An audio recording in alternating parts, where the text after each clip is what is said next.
Thank you so much for attending my presentation about how Game Freak killed Mewtwo, and first let's talk about its traits. In a vacuum, this thing is an absolute threat. 130 speed and 154 special attack, especially in Gen 1, is kind of insane. You're dealing a ton of damage, only elevated by its access to strong attacking options. Size Strike is a signature move, a 100 base power psychic type stab option that deals physical damage to the opponent, obliterating normally frustrating special walls like Blissey, but don't sleep on its coverage. Fire Blast, Ice Beam, Thunderbolt, and Aura Sphere threaten essentially everything in the game.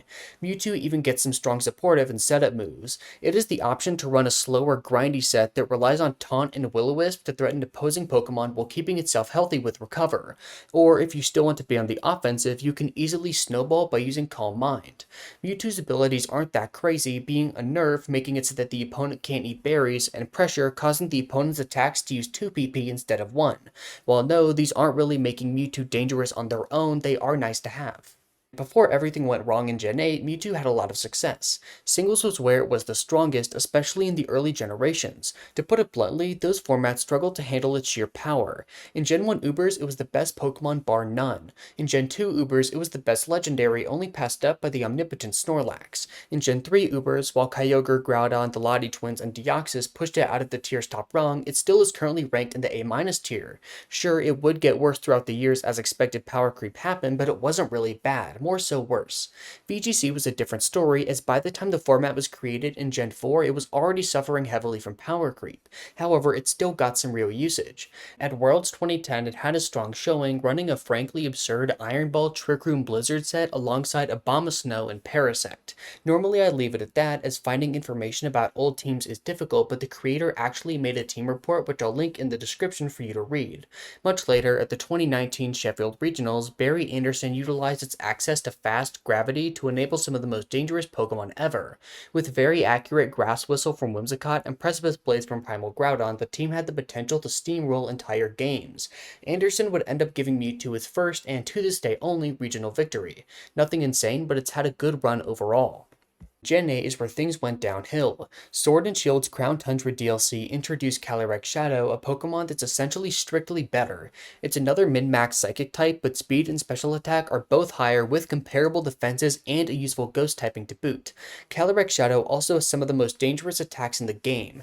The big one is Astral Barrage, a spread ghost type stab move that's an obscene 120 base power.